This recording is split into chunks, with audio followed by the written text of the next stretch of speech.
Hello and welcome to radiant academy. मैं अमोल चेपे आप सभी का स्वागत करता हूं रेडिएंट एकेडमी के इस नए एडिटोरियल के एनालिसिस में। आज हम लोग विनेश फोगाट का जो डिस्क्वालिफिकेशन हुआ है उस पर एक एडिटोरियल आया है द हिंदू में, उसका एनालिसिस करेंगे। उससे पहले लेकिन आज हम 10 नए वर्ड्स देखेंगे। कल भी मैंने कहा था इंग्लिश और जनरल अवेयरनेस ये दो सब्जेक्ट्स ऐसे हैं जिसमें आपको नया नॉलेज बहुत ज़रूरी है। आप रोज शाम को जब बेड पे जाते हो, सोने जाते हो, तो ये रिफ्लेक्ट करते जाओ कि आज दिन भर में आपने कौन सी नई चीजें सीखी है, specially with respect to general awareness and English. ठीक है, तो आज हम लोग 10 नए वर्ड से शुरू करेंगे रोज की तरह। The first word that we have today is misanthrope. कौन सा वर्ड है पहला हमारे पास आज? मिज़ैंथ्रोप। ठीक है, चलो तो पहले अपन सेंटेंस पढ़ेंगे मिज़ैंथ्रोप का। The character in the novel was a misanthrope who preferred solitude to socializing। Sentence अगर आप पढ़ो ध्यान से तो आपको ध्यान में आ जाएगा कि मीनिंग क्या है। The character in the novel was a misanthrope. वो मिज़ैंथ्रोप था, मतलब क्या था? who preferred solitude, solitude मतलब अकेला रहना, to socializing, सोशलाइज करने से अच्छा उसे सॉलिट्यूड में रहना, अकेला रहना पसंद था। ऐसे व्यक्ति को हम कहेंगे मिज़ैंथ्रोप, मतलब जिसको लोगों में रहना ज्यादा पसंद नहीं होता, अकेला रहना पसंद होता है ना, उसे कहते हैं हम मिज़ैंथ्रोप। देखो ये और एक चीज इसमें यहाँ पे वर्ड आया है प्रेफर। ठीक है, अब थोड़ा सा मैं वर्ड से बाहर जाके दूसरी चीज बता रहा हूं। प्रेफर ये एक ऐसा वर्ड है जिसको हम लोग कंपैरिजन के लिए यूज करते, प्रेफर को, है ना, कंपैरिजन करने के लिए यूज करेंगे। पर यहां प्रेफर के साथ हमेशा टू लगता है।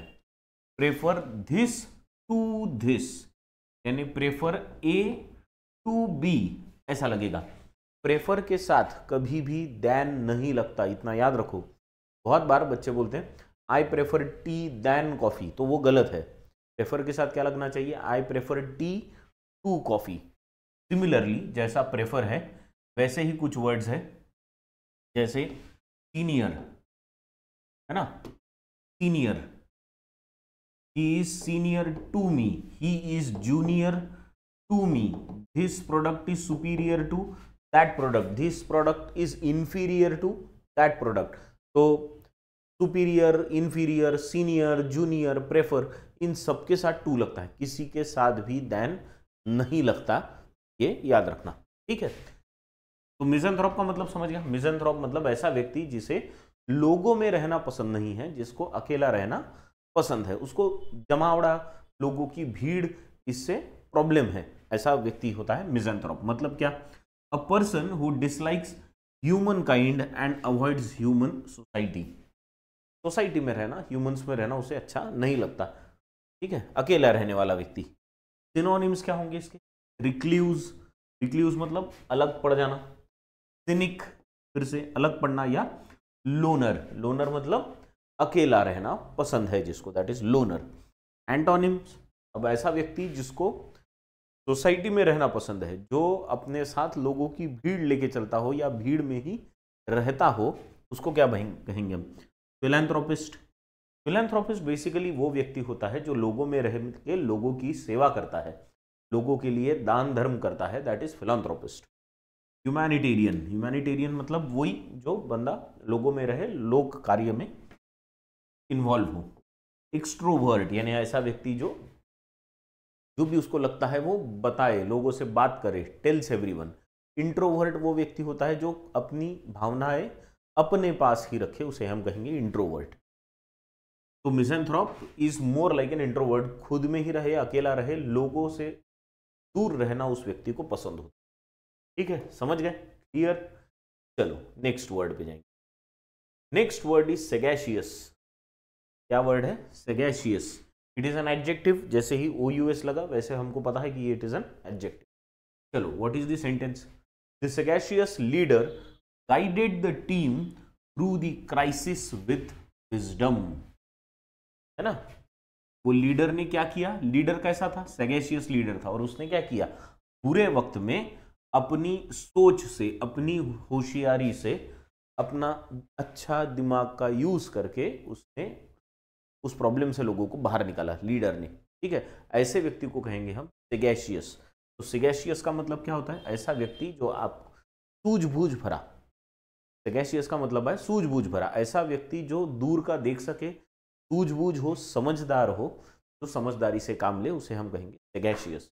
तो मीनिंग क्या है गया इसका? हैविंग और showing keen mental discernment and good judgement, है ना। गुड जजमेंट मतलब सूझबूझ अच्छी होना, समझदारी होना, डिसर्नमेंट मतलब जो चीजों को अच्छे से समझ सके, परख सके, ऐसा व्यक्ति क्या होता है? सेगैशियस होता है। समझ गए? सिनोनिम क्या होगा इसका? वाइज है। देखो यहाँ पे इसने विजडम यूज किया, मतलब वो कैसा है? वाइज है। एस्ट्यूट है। एस्ट्यूट का मतलब person who goes into details of everything, हर चीज की बारीक बारीक चीजों में ध्यान देता है। इंसाइटफुल, जो चीजों के अंदर जाके उसमें समझ सके क्या दिया है। एंटोनिम्स क्या होंगे इसके? एक तो you can have a sagacious leader, ऐसा लीडर जो समझदार हो, सूझबूझ भरा हो, जिससे चीजों की समझ हो। दूसरी तरफ एक ऐसा लीडर हो सकता है जो कंप्लीटली फूलिश हो, ठीक है, जिससे समझदारी से कोई लेना देना नहीं, जस्ट उसको जैसा बताओ वो वैसा करेगा। ऐसा लीडर क्या होगा? Foolish leader. या इग्नोरेंट, उसको एक्चुअली कुछ लेना देना है नहीं चीजों से, ठीक है, बस बन गया लीडर, इसलिए लीडर है। शॉर्ट साइटेड मतलब जिसको दूर की सोच नहीं है, बस अभी का देखो कैसा करने का है, कुछ भी करके, दैट इज शॉर्ट साइटेड, ठीक है। समझ गया सेगैशियस का मीनिंग? सेगैशियस मतलब समझदार, सूझबूझ भरा व्यक्ति, दैट इज सेगैशियस। सेगैशियस अगर पर्सन रहा तो, ठीक, वैसे पर्सन ही होगा क्योंकि समझदारी व्यक्ति में ही होती है, और ना समझपना भी व्यक्ति में ही होता है। चलो next word we have is evanescent. देखो इसके प्रोनाउंसिएशन में ध्यान देना, इवैनिसेंट, इवैनिसेंट। चलो क्या है sentence?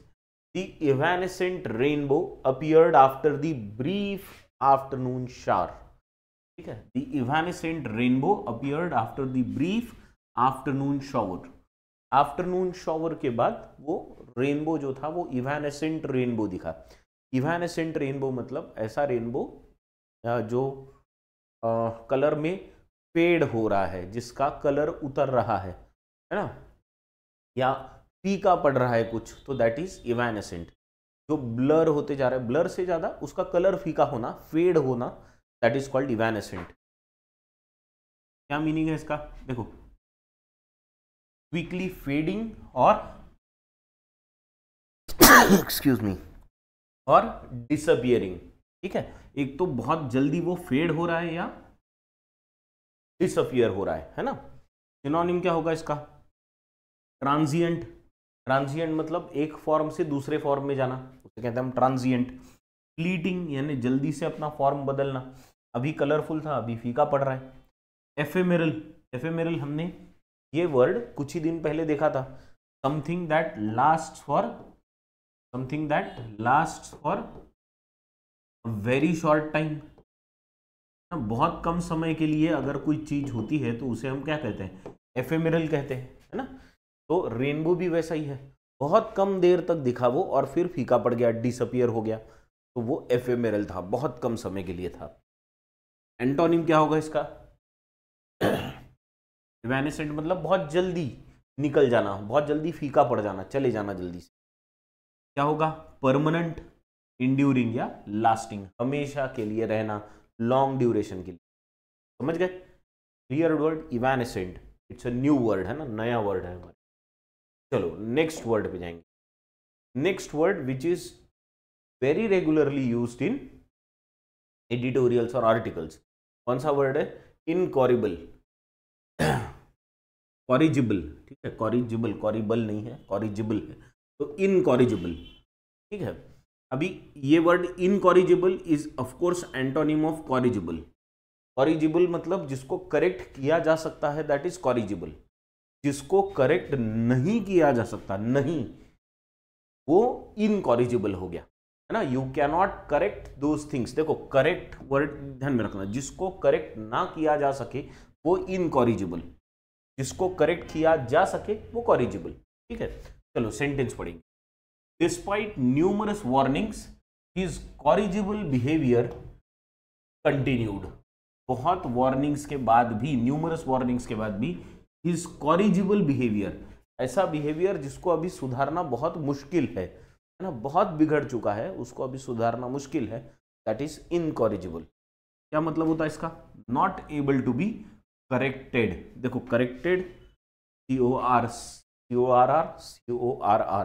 Right, not able to be corrected, improved और रिफॉर्म, जिसको सही नहीं किया जा सकता अभी। सिनोनिम क्या होगा इसको? सिनोनिम होगा क्यूअर नहीं किया जा सकता, इनक्यूरेबल, या होपलेस, या इरिडीमेबल, जिसको रिडीम नहीं किया जा सकता। रिडीम करना मतलब क्या? वापस लेना, वापस पाना। किसी अच्छा बिहेवियर था, अब उसका वापस अच्छा बिहेवियर नहीं पाया जा सकता, दैट इज इरिडीमेबल। एंटोनिम क्या होगा इसका फिर? ऐसी चीज जिसको पाया जा सकता है वापस से, यानी रिफॉर्मेबल, या ओबीडियंट, या curable. Obedient is a very good antonym for incorrigible. Incorrigible मतलब बहुत ही बिगड़ा हुआ बिहेवियर है, एटीट्यूड है, व्यक्ति है। तो अपोजिट क्या हो गया? बहुत ओबीडियंट बंदा है, बहुत एकदम शांत स्वभाव वाला, आप जो बोलेंगे वो सुनेगा, दैट इज ओबीडियंट। जो नहीं बोलेंगे, जो भी बोलेंगे आप नहीं सुनेगा, मतलब इनकॉरिजिबल है। समझ गए? क्लियर? चलो next word is impetus. Impetuous है ना, इम्पेचुअस है ये। इम्पेटस अलग होता है, इम्पेटस मतलब पुश देना। इम्पेचुअस का मतलब क्या होता है? इम्पेचुअस का मतलब होता है किसी चीज को स्पीड अप करना, है ना। देखो क्या दिया है, his impetuous decision to quit his job left him without a plan.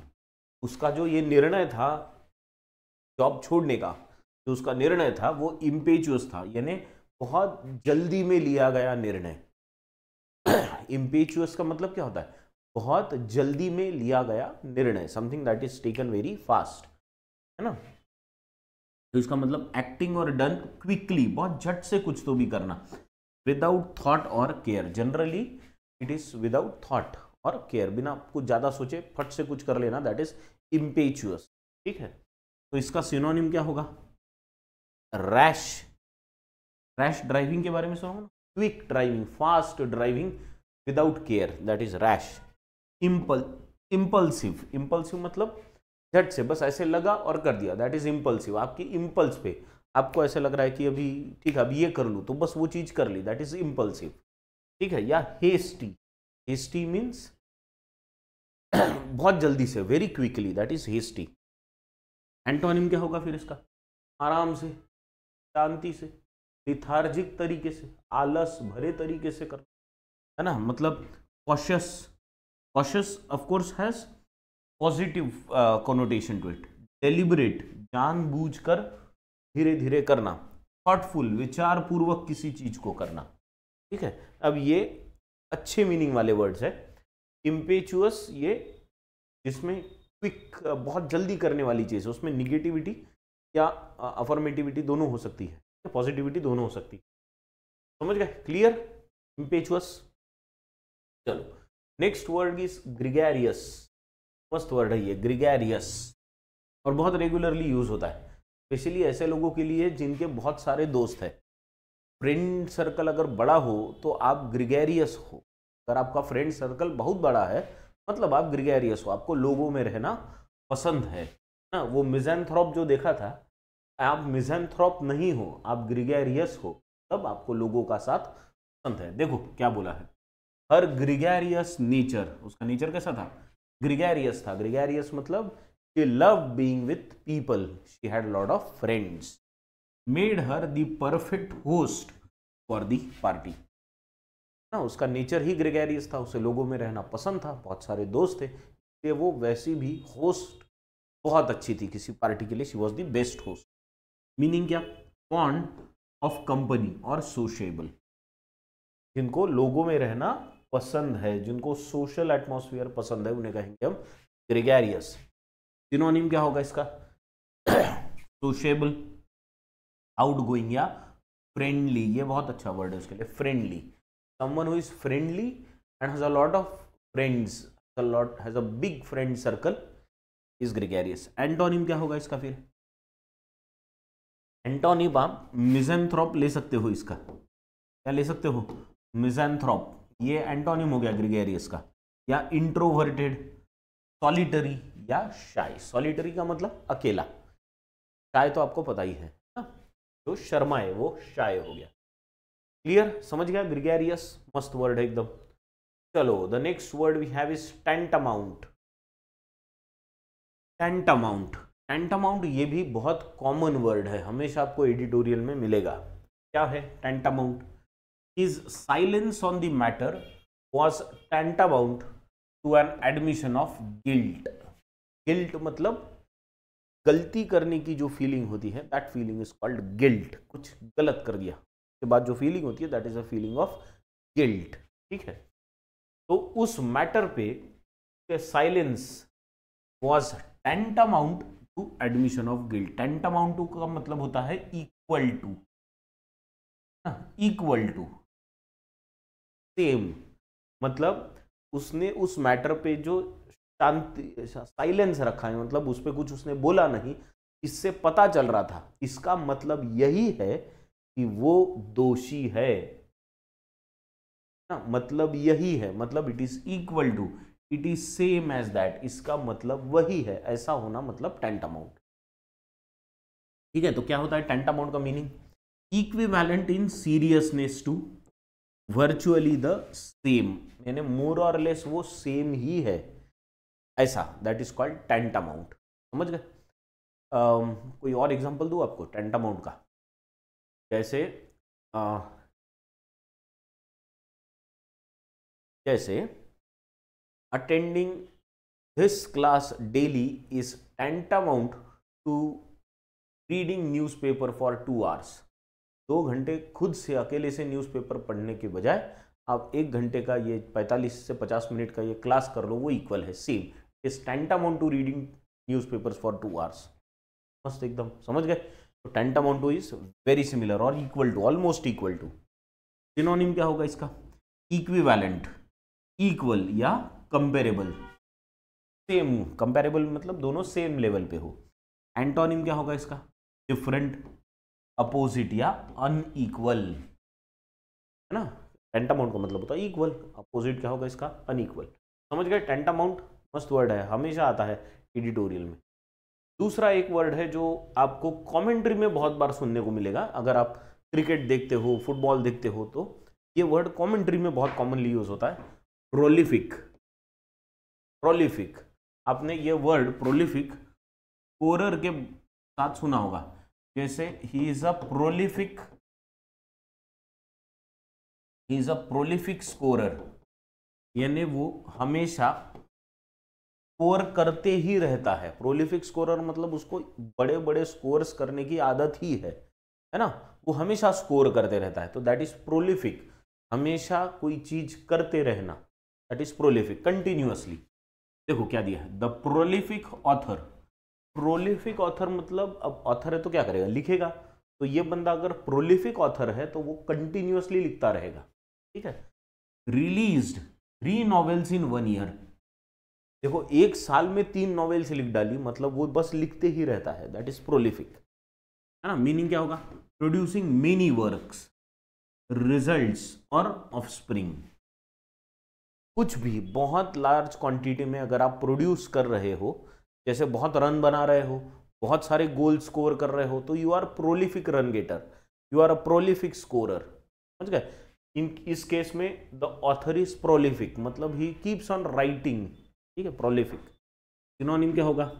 Productive, fruitful या एबंडेंट, बहुत लार्ज स्केल पे। एंटोनिम अनप्रोडक्टिव, बैरन या स्कार्स। स्कार्स यानी जहां पे नंबर्स बहुत कम है या क्वांटिटी बहुत कम है, जो भी होगा। समझ गया? समझा क्या? कौन सा वर्ड? प्रोलिफिक, कंटिन्यूसली कोई चीज करते जाना, वेरी प्रोडक्टिव रहना, दैट इज प्रोलिफिक। चलो next word. Next word is a noun, kaleidoscope. ये तो आपने देखा होगा, कैलिडोस्कोप आजकल बच्चों के साथ होता है ना, वो जिसके अंदर झांकने से वैसे कलर बदलता है, आप उसको घुमाओ तो वो अलग अलग कलर के पैटर्न्स में घूमेगा। मतलब अंदर आप देखोगे तो आपको घुमाओ तो अलग कलर का पैटर्न दिखेगा और घुमाओ तो अलग कलर का पैटर्न दिखेगा। कैलिडोस्कोप का मतलब है अलग अलग कलर के पैटर्न्स, है ना। देखो क्या बोला है, the festival was a kaleidoscope. जो फेस्टिवल था हमारे यहाँ जैसे होली का festival, it is a kaleidoscope, मतलब रंगों से भरा हुआ, kaleidoscope of colours and sounds. सिर्फ कलर्स का ही नहीं, साउंड्स का भी फेस्टिवल था, ठीक है। तो उसे कहते हैं हम कैलिडोस्कोप, जिसमें रंग बहुत सारे, कैप्टिवेटिंग ऑल हु अटेंडेड, सबको कैप्टिवेट करके रखा। कैप्टिवेट करके रखा मतलब इंडल्ज करके रखा, सबको इन्वॉल्व करके रखा, कैप्टिवेट करके रखा, समझ गए। तो festival was a kaleidoscope of colours and sounds. Kaleidoscope का मतलब क्या, ऐसा चीज जिसमें बहुत सारे रंग हो, रंगों के बहुत सारे अलग अलग पैटर्न्स हो, ठीक है। क्या मतलब होता है इसका, अ कॉन्स्टेंटली चेंजिंग पैटर्न्स और sequence of elements, continuously changing colours के पैटर्न्स या उसका सीक्वेंस। सिनोनिम क्या होगा इसका, वेराइटी, मेडली या मिक्सचर। मेडली आपने म्यूजिक के बारे में सुना हो, मेडली जहाँ पे कंटिन्यूअसली एक के बाद दूसरा गाना, दूसरे के बाद तीसरा, तीसरे के बाद चौथा, ऐसे गाने आते रहते हैं, तो उसको कहते हैं मेडली, ठीक है। एंटोनिम, यूनिफॉर्मिटी, एक ही कलर में सब रंगे हुए, तो फिर वो उसको कैलिडोस्कोप कहेंगे क्या, नहीं।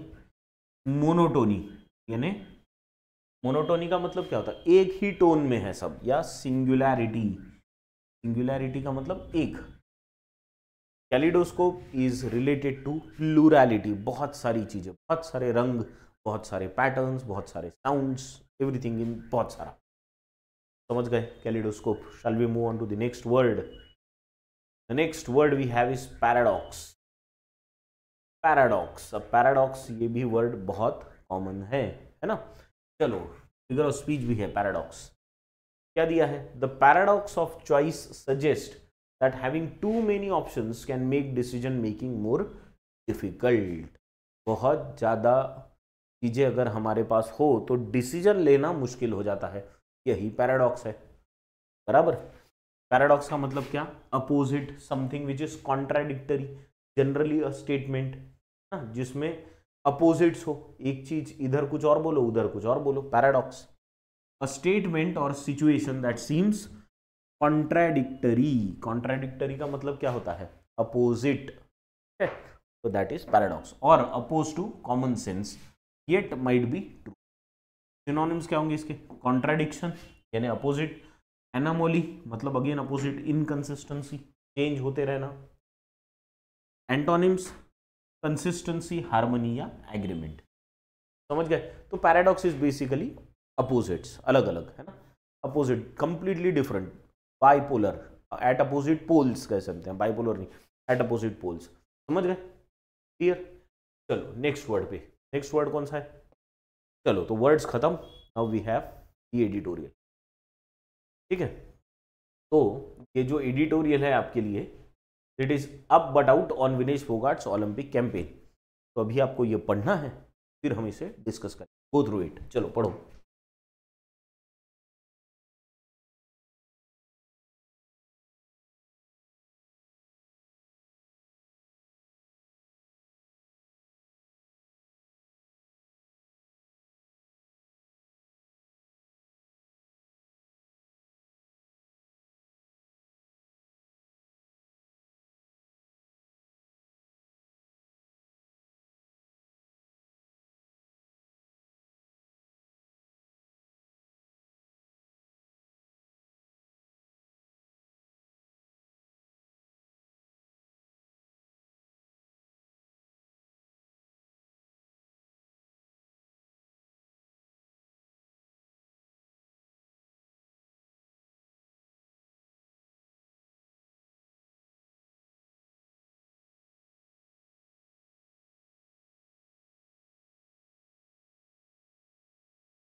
चलो डन, पढ़ लिया, गुड। चलो देखेंगे क्या है। हेडिंग अप बट आउट, यानी अच्छा तो किया पर फिर भी ओलंपिक से बाहर हो गए। किस चीज पे है? On Vinesh Phogat's Olympic campaign, तो उनका जो कैंपेन था उस पे। चलो क्या बोला है? It proved to be a tale of so near yet so far. So near yet so far, ये एक क्या कहेंगे, ईडीएम है जो यूज होता है ऐसी चीज के वक्त, ऐसी करने के वक्त जहां पे बस वो निवाला खाते खाते रह गया। क्या ऐसी चीज के लिए सो नियर येट सो फार, इतने नजदीक आके भी अब देखो दूरी ज्यादा लगने लगी। ठीक है, for Vinesh Phogat on a sombre Wednesday. Sombre का मतलब होता है जहां पे आपको निराशा हो, बहुत सारी सैडनेस हो, सॉरो हो, that is sombre. In Paris the 29-year-old wrestler with roots in Haryana, she is from Haryana, was in red hot form। है ना, उस दिन जिस दिन उनके पहले 3 बाउट्स हुए उस दिन तो वो बहुत ही बेहतरीन फॉर्म में थी। And seemingly the force was with her in women's 50 kg segment, और सारा फोर्स भी उन्हीं के साथ था, 50 kg के सेगमेंट में वो खेल रही थी। However, hours before the summit clash against Sarah Ann Hildebrand, इनके साथ इनका गोल्ड मेडल का मैच था। पहले दिन 3 बाउट्स हुए, उसके बाद दूसरे दिन ये मैच था। ये सारा brand Hildebrandt is from United States. Vinesh Olympic dreams of winning a gold fizzled out, यानी उसमें जो हवा भरी थी वो सारी वो हवा निकल गई, फिजल आउट हो गई, यानी किसी चीज बहुत ही अनएक्सपेक्टेड तरीके से वो चीज खत्म हो गई, है ना, बिना ताकत के खत्म हो गई कोई चीज, तो दैट इज फिजल आउट हो जाना। In the acutely razor sharp lines that distinguish weight categories specially in combat sport, India's est wrestler was found to be 100 grams above the stipulated 50 kg। है ना, क्या बोला है? In acutely razor sharp lines, बहुत razor sharp lines होती है जहां पे वेट की कैटेगरीज होती है। पता है क्या कैसे? पहली कैटेगरी है 50 kg की, फिर है 53 kg, सिर्फ 3 kg का डिफरेंस है। Next category is 57 kg, 4 kg का डिफरेंस। नेक्स्ट 62 किलो कैटेगरी यानी 5 kg का डिफरेंस। तो इस तरह से, और फिर होता है 70 kg यानी 8 kg का डिफरेंस। तो इस तरह से क्या होता है, बहुत बारीक, बहुत थिन लाइन है। आपका 1-2 किलो इधर उधर हो गया वजन तो आप अलग वेट कैटेगरी में आ जाते हो। ठीक है, तो बहुत रेजर शार्प लाइन्स है that distinguish weight categories specially in combat sport. Combat sport मतलब लड़ाई वाले, जहां पे आपको रेसलिंग करनी है, बॉक्सिंग करनी है, किक बॉक्सिंग करनी है एंड सो ऑन। इंडिया की एस रेसलर है ना, she is right from the beginning, she was amongst the top wrestlers, found to be 100 grams above. जब आखिरी वेट लिया गया तब भी उनका वेट 50 kg से 100 ग्राम ज्यादा था। At 7:15 AM mandatory weigh in before the final bout. Bout का मतलब होता है मैच। फाइनल जो लड़ाई थी उससे पहले 7:15 बजे सुबह उनका वेट 100 ग्राम ज्यादा पाया गया। This was a hard break of extreme kind for the athlete and the funereal effect rippled through an expected nation hoping for a gold और एटलीस्ट अ सिल्वर। यानी आप फाइनल मैच खेलने जा रहे हो, इधर पूरा हिंदुस्तान में वातावरण बना है कि अभी विनेश फोगाट का फाइनल मैच है जहां पे वो गोल्ड जीतने के चांसेस बहुत ज्यादा है, सिल्वर तो कम से कम मिलना ही है। और ऐसे मैच से पहले आपका वजन सिर्फ 100 ग्राम ज्यादा निकले और आप डिस्क्वालीफाई हो जाओ। This was a hard break of extreme kind. और इसका फ्यूनेरियल इफेक्ट हुआ।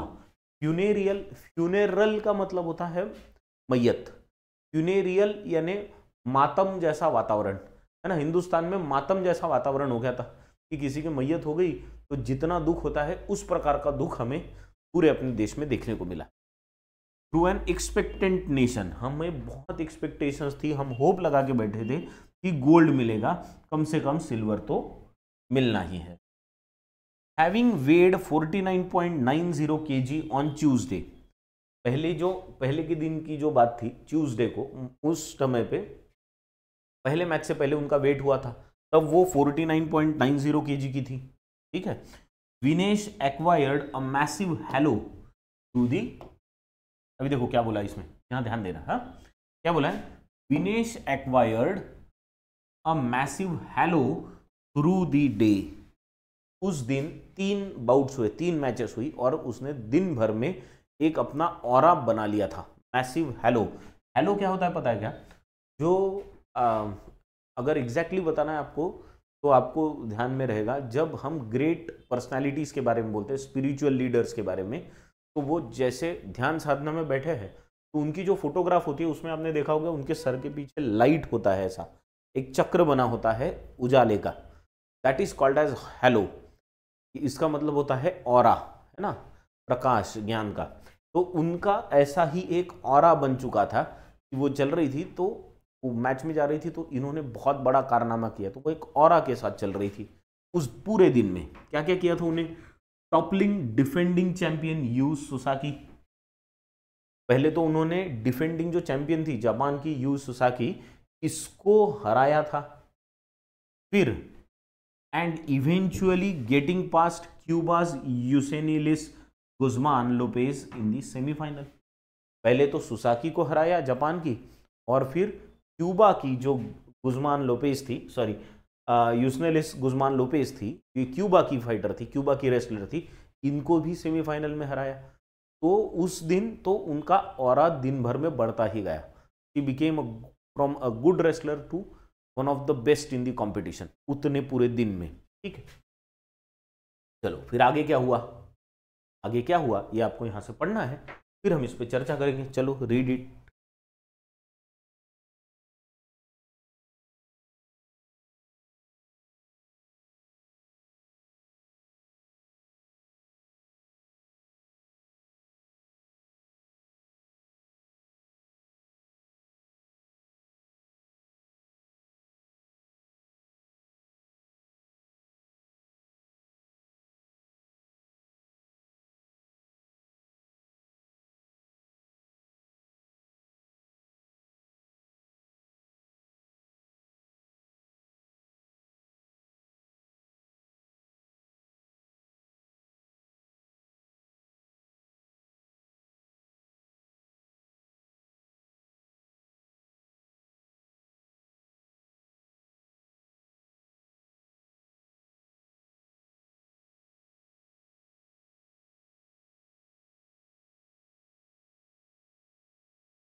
चलो done, good.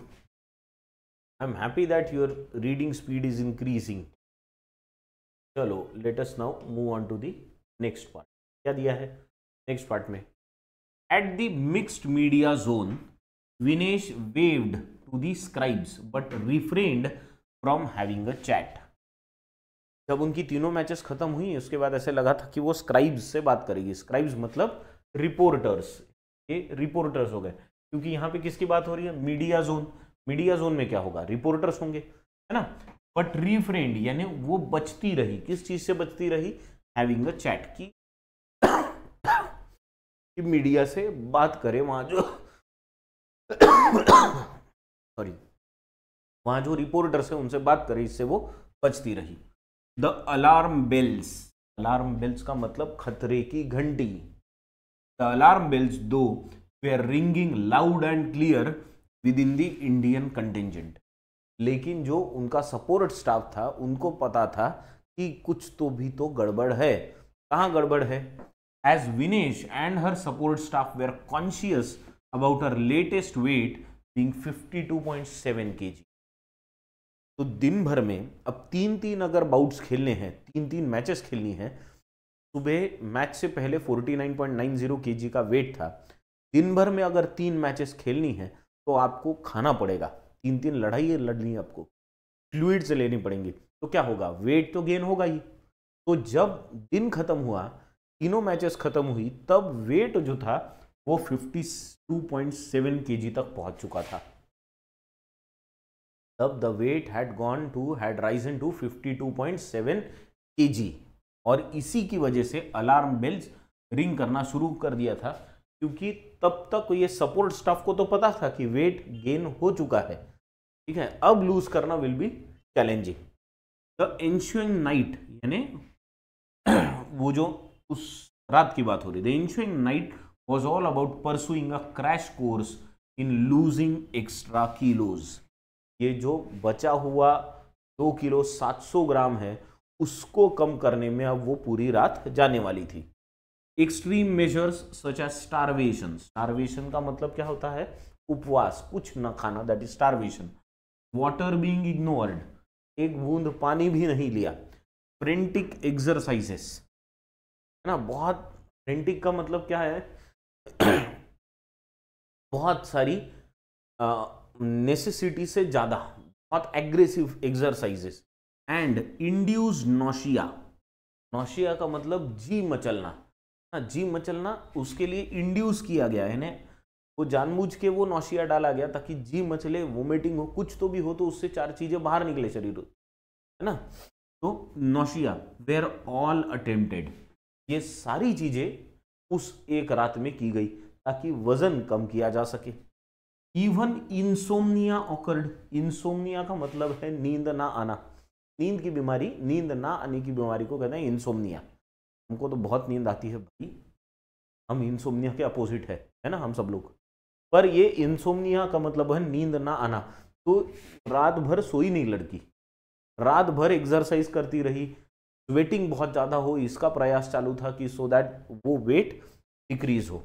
And still the weighing machine did not बज ऑन वेडनेसडे मॉर्निंग, पर जो वेइंग मशीन थी उस पे वो वजन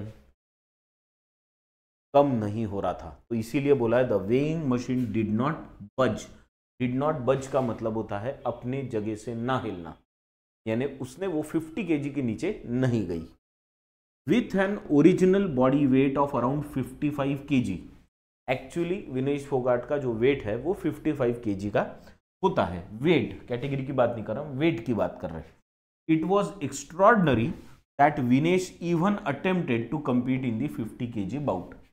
एक्चुअली उनका वजन हमेशा 55 केजी के आसपास होता है, वो क्या करती है 53 केजी में खेलती है ना, क्योंकि स्पोर्ट्समैन क्या कहते हैं, ये जो रेसलर्स वगैरह, वो वेट थोड़ा ज्यादा रखते हैं कैटेगरी से, और अराउंड 2 वीक्स पहले, हफ्ता 1.5 हफ्ता 2 हफ्ते पहले वो वेट लूज करना शुरू करते हैं, so that they come into that category, 53 KG की कैटेगरी में वो आ सके। लेकिन इस केस में उनको 5 किलो कम करना पड़ा और वो 50 किलो की कैटेगरी में आ गई। After finding her regular 53 kg category, क्योंकि वो हमेशा तो ये 53 केजी की कैटेगरी में खेलती है, तो रेगुलर वाली उनकी ये 53 केजी की कैटेगरी में आने से पहले, है ना, आना उनके लिए मुश्किल था। Why? After finishing her regular 53 kg category spot wresting with the emerging Antim Panghal, क्योंकि अंतिम पंघल के लिए इंडियन ओलंपिक एसोसिएशन ने ऑलरेडी वो 53 केजी का स्पॉट बुक कर लिया था, तो now she had to go to a different category, right. The United World Wrestling UWW ये सारे नियम बनाते हैं, है ना। The sports governing body is clear about the rules pertaining to body weight. UWW ये जो संस्था है ये सारे नियम बनाती है बॉक्सिंग के लिए, बहुत सारे संस्थाएं जो नियम बनाती है, लेकिन ये मेन संस्था है और ओलंपिक इनके नियमों का पालन करती है। तो ये बहुत क्लियर है अपने रूल्स के बारे में कि 50 केजी इज लाइक 50 केजी। बाकी की बहुत सारी संस्थाओं की जो कॉम्पिटिशन्स होती है अलग अलग, उसमें 2 किलो का फ्लेक्सिबिलिटी होती है, लेकिन ये UWW जो है इनके केस में वो नहीं होती। If an athlete fails the way in, he or she will be eliminated from the competition and ranked last। और UWW का रूल क्या है कि अगर कोई प्लेयर क्या हो जाता है, वो वे इन करते वक्त उसका वेट कैटेगरी से ज्यादा वेट अगर होता है तो उस व्यक्ति को डिस्क्वालीफाई कर दिया जाता है और उनको लास्ट में रखा जाता है। लास्ट में, ऐसा भी नहीं कि उन्हें सिल्वर मेडल देंगे कुछ देंगे, उनको लास्ट में रखा जाता है, ठीक है। तो ये ऐसा होता है, ठीक। चलो go through the last part quickly and then we will discuss it. पढ़ लो इसको, चलो जल्दी।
ठीक है, डन। चलो, क्या है लास्ट पार्ट में, इन द लार्जर स्कीम, अगर हम लार्जर पिक्चर देखें, Vinesh charge towards the Victus podium even if it culminated in despair was seen as a metaphor for larger battle that she and other wrestlers waged against the formal Wrestling Federation of India chief Brijbhushan Sharan Singh. इसका मतलब क्या था, larger picture अगर देखें, larger picture में लोग इसे किस तरह से देख रहे थे कि विनेश का जो चार्ज था टूवर्ड्स द विक्टर्स पोडियम, मतलब विनेश का ये जो जीत की तरफ अग्रसर होना उनका था, जीत की तरफ बढ़ना, इसे सिर्फ ये रेसलिंग की मैच में जीत की तरह नहीं देख रहे थे, इसे लोग इस तरह भी देख रहे थे कि ये उस डिस्पेयर में से बाहर निकलने का है, उस डिस्पेयर के ऊपर जीत मिलाने का था, है ना, ये उसका मेटाफर करके देखा जा रहा था, यानी उस बैटल की तरह देखा जा रहा था जिसमें रेसलर्स जीत रहे हैं, जो उन्होंने एक लड़ाई शुरू की थी। कौन सी लड़ाई, wrestlers waged against the former wrestling federation, wrestlers ने जो एक लड़ाई शुरू की थी ब्रिजभूषण शरण सिंह के अगेंस्ट। ब्रिजभूषण शरण सिंह कौन थे, शरण सिंह कौन थे, ये रेसलिंग फेडरेशन ऑफ इंडिया के प्रेसिडेंट थे, ठीक है ना, फॉर्मर प्रेसिडेंट, और इनके ऊपर एलिगेशंस लगे थे सेक्सुअल हरासमेंट के, ठीक है। तो इनके अगेंस्ट आपने देखा होगा उधर जंतर मंतर में बहुत बड़ा प्रोटेस्ट किया था, उसमें विनेश फोगाट, बजरंग पुनिया, साक्षी मलिक, इन्होंने जोर तोड़ से हिस्सा लिया था। तो इस जीत को उस जीत की तरह भी, उन सारी चीजों के अगेंस्ट जीत की तरह भी देखा जा रहा था, एक मेटाफर की तरह देखा जा रहा था। The allegations of sexual harassment centered around Brijbhushan cleaved India's sporting heart। ये जो एलिगेशंस थे सेक्सुअल हरासमेंट के ब्रिजभूषण शरण सिंह के अगेंस्ट, उन्होंने पहले ही इंडिया के स्पोर्टिंग हार्ट को क्लीव कर दिया था। क्लीव कर दिया था मतलब चीर दिया था, क्लीव करना मतलब चीरना। But an administrative system leaning on excuse me, but an administrative system leaning on patriarchy, है ना, पुरुष प्रधान हमारी सोसाइटी है, उसने क्या किया, rebuffed the wrestlers before attempting a belated clean up. लेकिन हमारी जो एक पुरुष प्रधान सोसाइटी है, उस सोसाइटी ने क्या किया कि इनको कहा कि तुम शांत रहो, रीबफ किया, मतलब नहीं आप जो कह रहे हो गलत है, ऐसा नहीं हुआ, ये कह दिया, और फिर कुछ समय बाद उसमें साफ सफाई शुरू की, क्लीन अप एक्टिविटी शुरू की। सीन थ्रू दैट प्रिज्म, अगर हम उस एंगल से देखें, उस प्रिज्म से देखें, the overwhelming angst over Vinesh exist is understandable. इसलिए फिर क्या हुआ कि जब विनेश फोगाट का ये 100 ग्राम से डिस्क्वालिफिकेशन हो जाने वाली न्यूज आई, तो लोगों को लगा कि ऐसी कुछ कॉन्स्पिरेसी थ्योरी चल रही है। बट सच्चाई है, सच्चाई कुछ और थी। क्या, रूल्स आर सैक्रोसैंक्ट। सैक्रोसैंक्ट का मतलब होता है प्योर, रूल्स जो है वो प्योर है, उसके अगेंस्ट जाना नहीं चल सकता। And Vinesh found herself at the wrong and, और विनेश फोगाट ने खुद को उसके गलत साइड में पाया, रॉन्ग साइड में पाया, कि वो रूल्स को फॉलो नहीं कर पाई।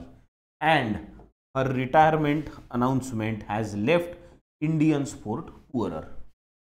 और उन्होंने एक तो इन सारी चीज़ों की वजह से क्या हो गया, रिटायरमेंट ले ली। फिर तो रिटायरमेंट से क्या होगा, अब इंडिया को अगली ओलंपिक के लिए, अगली कॉम्पिटिशन्स के लिए उतना तगड़ा रेसलर मिलना मुश्किल हो जाएगा। तो Indian sport now is poorer, हमारे पास उतना अच्छा स्पोर्ट्समैन शायद नहीं रहे, sports woman. While she still awaits verdict of the authorities over her appeal for a joint silver medal consideration. लेकिन उन्होंने एक अपील भी दायर की है इंडियन ओलंपिक एसोसिएशन पे, सॉरी इंटरनेशनल ओलंपिक एसोसिएशन में, जिसको एक्सेप्ट भी कर लिया गया है, पर उस पर निर्णय आना बाकी है। तो जब निर्णय आएगा तो उस पर बात करेंगे। निर्णय इस चीज पे देना है उनको कि इनको ज्वाइंट सिल्वर मेडल दिया जाए या ना दिया जाए। ठीक, तो ये था आज का editorial. It was based on Vinesh Phogat's disqualification from the Paris Olympics. चलो, now there are few questions for you people, जिसे आपको पढ़ना है और आंसर कमेंट बॉक्स में आपको देने हैं। The first question is which of the following weight categories did Vinesh Phogat compete in before the Paris Olympics. Paris Olympics से पहले विनेश फोगाट कौन सी कैटेगरी में, कौन सी वेट कैटेगरी में लड़ती थी। According to the passage which of the following activities did Vinesh Phogat do to lose weight for the final bout, वो जो फाइनल बाउट के पहले की रात थी उस रात में क्या क्या किया उन्होंने। Which of the following word has nearly the same meaning to the word sombre, sombre का आपको सिनोनिम बताना है, नियरली सेम मीनिंग वाला। Which of the following options has same meaning to the phrase is fizzled out, तो fizzled out का same meaning आपको बताना है। पांचवा, why was Vinesh Phogat not selected in 53 kg category for Paris Olympics, Paris Olympics में 53 kilo category में ये क्यों नहीं सिलेक्ट की गई। तो ये 5 क्वेश्चंस है आपके लिए, के आंसर्स आपको कमेंट बॉक्स में देने हैं। I hope you are enjoying this class. अगर आपको इसमें कुछ इंप्रूवमेंट चाहिए तो do get in touch with me personally और write what you want change in the class in the comment box. Please do it. Thank you.